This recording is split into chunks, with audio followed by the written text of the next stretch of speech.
You're listening to Sacred Grit, where ancient paths meet modern strength. We're here to reconnect with the earth, honor the ancestors, and build spiritual practices that don't just feel magical. They make you strong. No fluff, no gatekeeping, just roots, ritual, and resilience.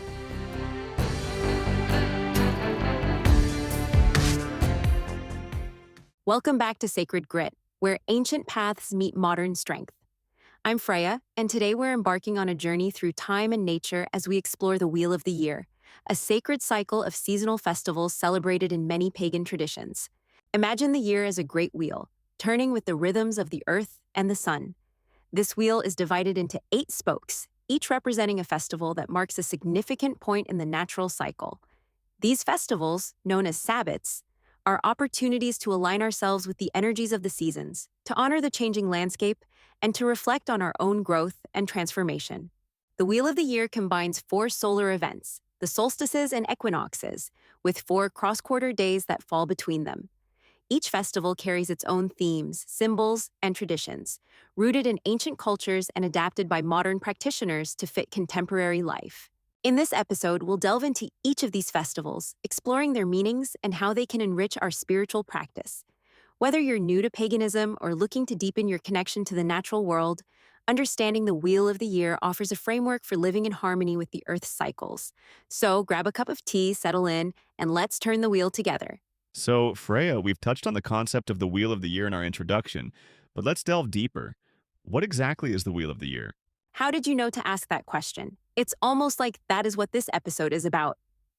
The Wheel of the Year is a modern interpretation of ancient seasonal festivals, primarily rooted in Celtic and Germanic traditions. It comprises 8 festivals, known as sabbats, which mark significant points in the Earth's annual cycle. These festivals are spaced approximately 6 to 7 weeks apart and celebrate the changing seasons, agricultural milestones, and the balance between light and dark throughout the year. Interesting. So these sabbats are divided into 2 categories, right? Exactly. There are 4 solar festivals, also known as the quarter days, which include the solstices and equinoxes.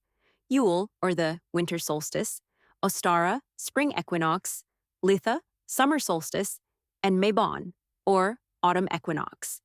Then there are the 4 cross-quarter days, or fire festivals, which are Imbolc, Beltane, Lughnasadh, and Samhain.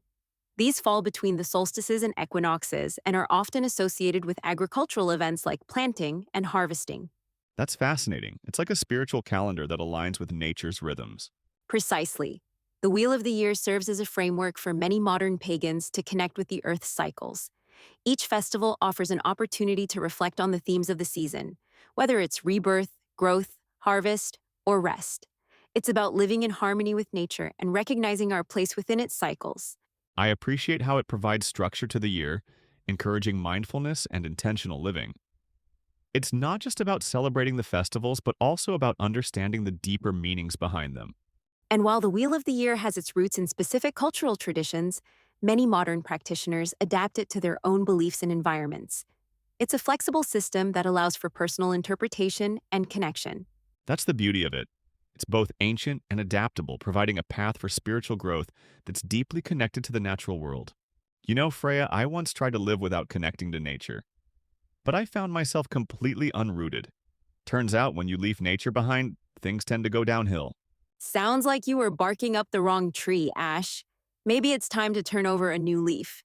Now that we've explored the structure of the Wheel of the Year, let's discuss how we can align our daily lives with these seasonal cycles. Each of the 8 sabbats offers an opportunity to connect with the natural world and reflect on our personal growth. By observing these festivals, we can create a rhythm in our lives that mirrors the Earth's cycles. So you're saying I should stop ignoring the seasons and start celebrating them? Precisely. Beltane, celebrated around May 1st, is all about fertility and passion. It's a great time to connect with your creativity and celebrate life's pleasures.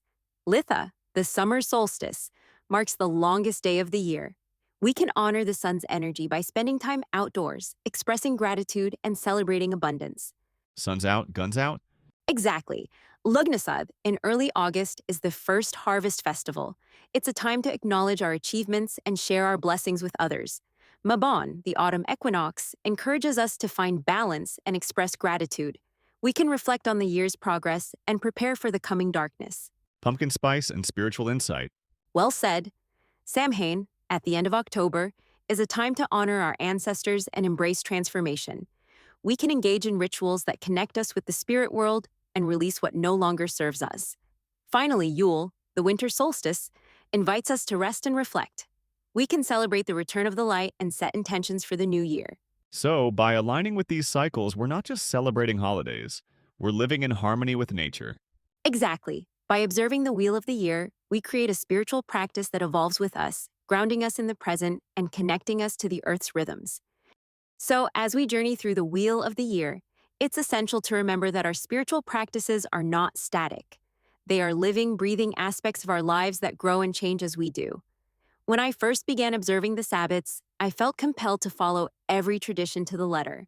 Over time, I realized that it's more meaningful to adapt these celebrations to fit my personal experiences and environment.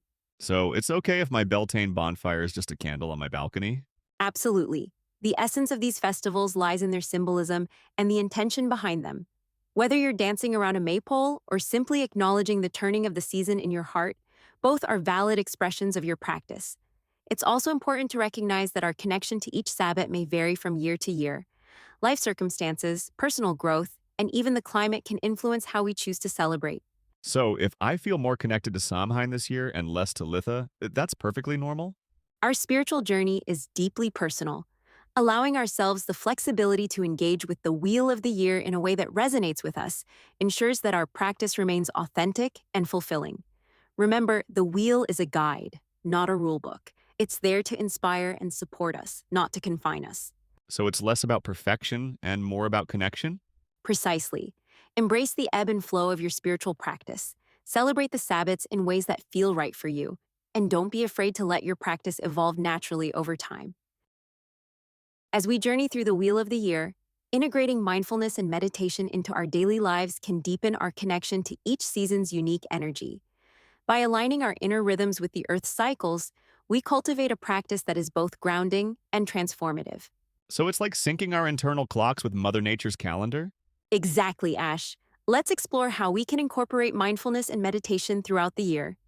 Imbolc, February 1st to 2nd. This festival marks the first signs of spring. A meditation focusing on new beginnings can be powerful. Visualize the seeds of your intentions germinating beneath the soil, preparing to break through. Ostara, spring equinox.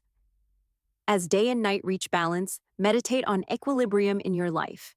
Reflect on areas where you seek harmony and growth. Beltane, May 1st.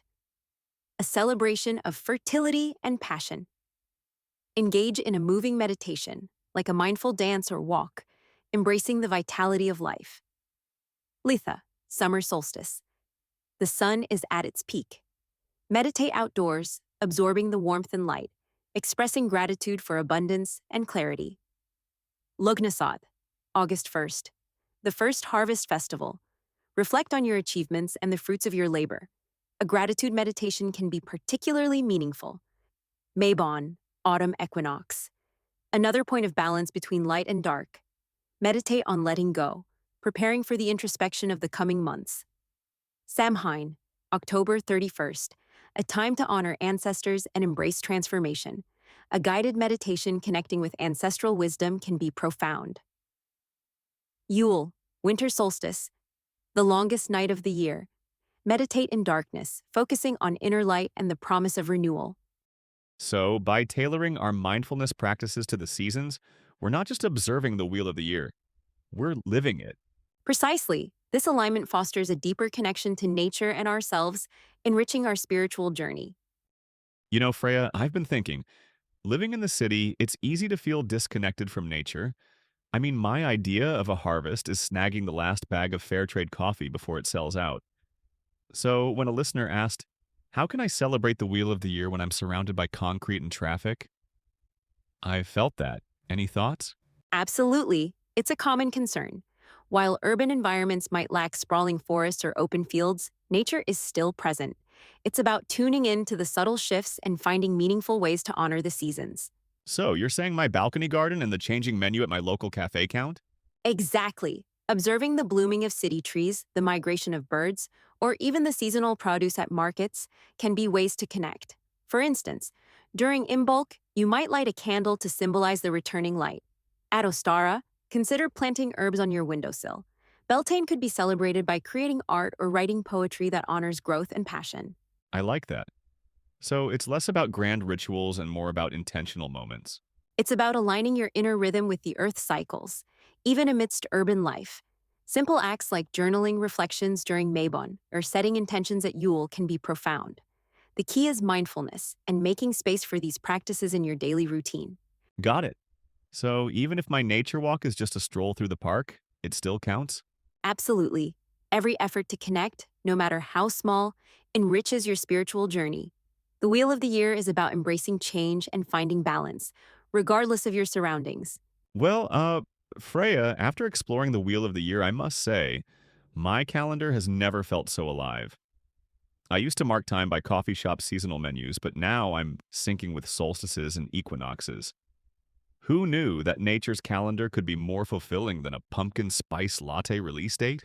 That's the beauty of aligning with the Earth's rhythms, Ash. It brings a deeper sense of connection and purpose to our lives. To our listeners, thank you for joining us on this journey through the seasons. Your support means the world to us. If you found value in today's episode, please consider subscribing to Sacred Grit on your favorite podcast platform. Leave us a review, share the episode with friends, or follow us on social media. Your engagement helps us grow and continue bringing you content that resonates. And remember, every time you share our podcast, a tree somewhere gets its leaves. Okay, maybe not literally, but it does help our community flourish. Stay tuned for our next episode, where we'll delve into sacred strength, lifting, moving, living with purpose. Until then, keep turning the wheel and embracing the sacred in every season. Thanks for walking the path with us. If you liked today's episode, make sure to subscribe, leave a review, or share it with a wild soul who needs it.